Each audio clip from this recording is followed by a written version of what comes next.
Well, one way or another, I'm done with the game at the end of this turn, right? Here we are at Halls of Montezuma. Went through the initial event cards. Nothing too exciting happened. I don't really remember what. I don't think the U.S. got any reinforcements, but the Mexicans got some.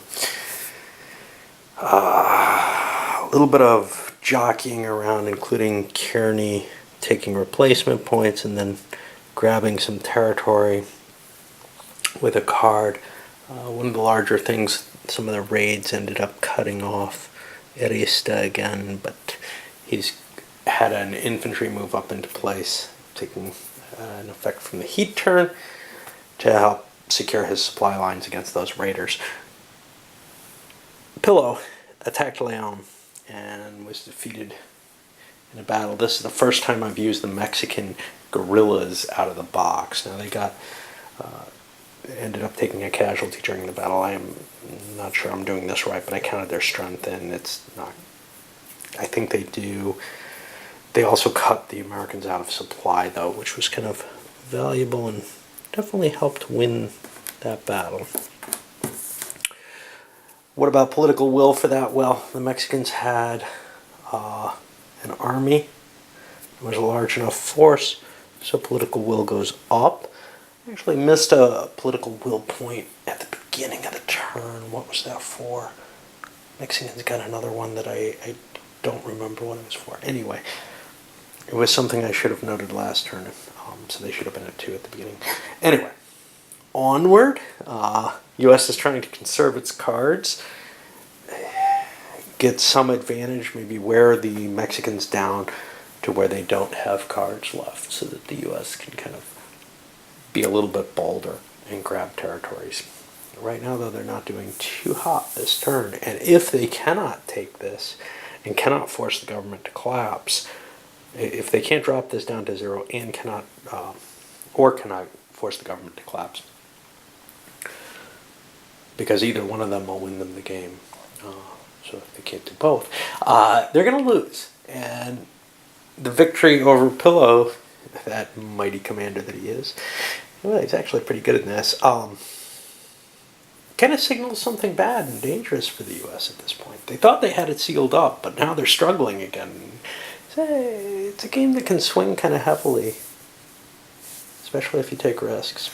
Well, Lane's Army of Texas came down and struck Arista and drove him back across the Rio Grande. Arista tried to avoid battle, which actually is an additional modifier, I think, as a penalty, isn't it? Oh, if I counted it. It's a penalty in the efficiency die roll, which actually should have caused less damage to the Americans, but I'm not going to worry about it. 3-point swing in the political will, which is the big thing, dropped it down to 1. Again, now the U.S. is looking much better. It's back in the Mexicans' court, and there's just not much they can do. I mean, they've got Santana with this huge army, but he probably can't beat Scott. And everywhere else, their armies are kind of outnumbered. These, Pillow and Donovan, probably can't beat Leon, given that only one of them can really command. You can only have 5 units unless they make an army. But Taylor might be able to. His units are in good shape and Leon's are not. Alternatively, he could march down here. He's kind of pinned, though. Because the Americans can't push against either of these without opening up and exposing something, that's not really a wise choice. On the other hand, Kearney doesn't want to move because he's kind of pinned by Leon or this, either of which could charge in and cut off his supply. The supply event's still not happened this turn, and he would like to be able to operate further down. So that leaves Lane as kind of the only real option. Arista's force is pretty much demolished, and he's got a free move with the Army of Texas to try to crash across there and take maybe some of the territory here. The biggest thing he can do, though, is winning battles, because the swing from those is enough to drive it down to that 0. Interesting little turn here. Taylor slid down and attacked and took Monterey, driving Lombardini out of it and the fortifications. But Arista, or whatever he is, Arista, yeah, slid around, and managed to come down through the same route, chasing Taylor, beat him. Taylor was out of supply for this, and has driven him further in towards Kearney. Now this puts the U.S. in kind of a more exciting position in terms of they can move Kearney now, but it also is putting a risk here where the Mexicans can actually afford to use Leon. We'll see what it develops as. Right now, though, that victory, Taylor's victory dropped the political will down to 0, but the Mexicans taking Monterrey back raised it back up to 2. The problem is the Mexicans have 1 card left. The U.S. has 2. The U.S. has to play one now. If they can get down to 0, they force the Mexicans to play another one, and then they get an additional play. We still haven't seen a supply event yet. Well, the U.S. has managed its job by having Kearney march down with good old Robert E. Lee as his chief of staff to take Tampico, and that's given the province as well as enough points to drive the will down. Now, it's not over. The Mexicans still have a card. If the Americans hadn't done that, the Mexicans could pass with their card and see what the Americans do and whether or not they could boost the will accordingly. But right now, things are down. Now, no matter what, though, the Mexicans have to count the fact that they're going to lose some points due to these revolts. They're just not able to make up the amount of points that they're going to have being taken off them for the turn, I think. But that's okay. Even just getting it above 1 would be something of a moral victory at this point. So that's what they're going to aim to do. How many points can they get? Well, they kind of need to win a battle. And where can they win a battle? To me, it looks like Santa Ana. And that's what I'm going to go for. He gets a lot of movement points. I'm not sure where he's going. Probably up to fight Kearney. Because Scott is tougher and not as interesting. Okay, well, the U.S. Santa Ana charged up, hit Kearney. He actually didn't have quite enough movement points, right? 1, 2, 3, 4, 5, 6 penalty.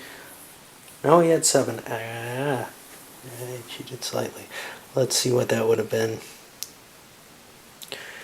That would have given him 2 more firepower, putting him on the 15 table. Yeah, he still rolled really poorly. Actually, both people did. This isn't right. Yeah. I don't know. He rolled poorly enough that he only caused 1 casualty. The Americans caused 2. They didn't roll all that well either. The Americans threw the flying artillery in. Card they were saving to try to get points. Well, they thought they could win the battle with it, and they did. And winning the battle is all they need to do to keep the political will down. Now, is it over? No, we still have a few little mechanical things to take care of here, other than these markers.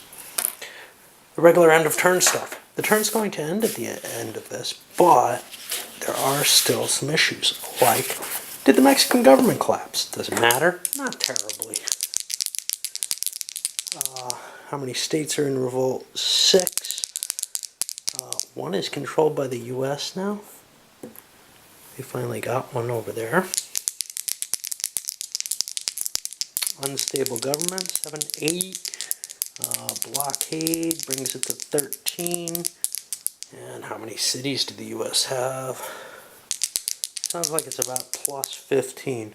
It is impossible for the government not to collapse. So the Mexican government collapses. Well, that's making it even harder because it's got to go above 10 now.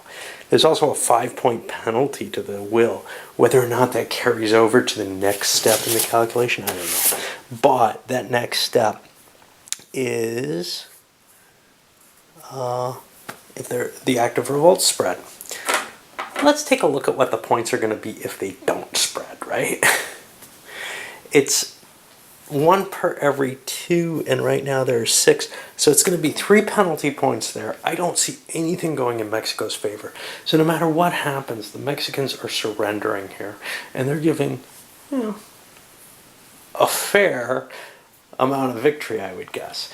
California not being open, though? What does that mean? What would the U.S. get? Would they get California still if they hadn't seized it? Or would they be getting this? This seems unlikely, more in the heartland of Mexico. Certainly they're going to get the disputed zone, But would they get California? I don't know. It stretched out the whole game. I would say the Mexicans did a good enough job that maybe they held on to all of California for this. I'll come back with a review of the game after I look at it, after I clean it up a little bit, and so we can take another look at some of my complaints about it, really. Deep down, I think this is the kind of game that if you played it a decent amount, like a lot of these, it could be kind of fun to play. Once you get the mechanics and what they mean down, it might be interesting. But unlike something like Great Battles of History, getting those mechanics, understanding it all, it just doesn't seem worth it. Now, I know some people are that way about, say, Twilight Struggle over here, and they really, really want to play it, and they're willing to get drawn in by it. The difference here is Twilight Struggle is reasonably accessible without taking that step. I don't feel this is. I feel like this is on the same level of, say, Paths of Glory, right above Twilight Struggle, where you really do have to kind of play with the game and get a pretty good feel before you can even feel like you're playing it fairly. 30 Years' War may have the same issue, except there's sort of this blundering around attitude of it that's very fitting to the era that it's portraying. Most of my other CDGs, even including things like Clash of Monarchs and, let's see, well, Successors may be a little bit more along these lines, but Empire of the Sun, which are very hefty games, don't have that feel. This has a little too much in common with Paths of Glory for me. Add to that the difficulty with the rolls. Anyway, this should all be in the review. But, I like to cheat and lie and stuff like that. Up it goes.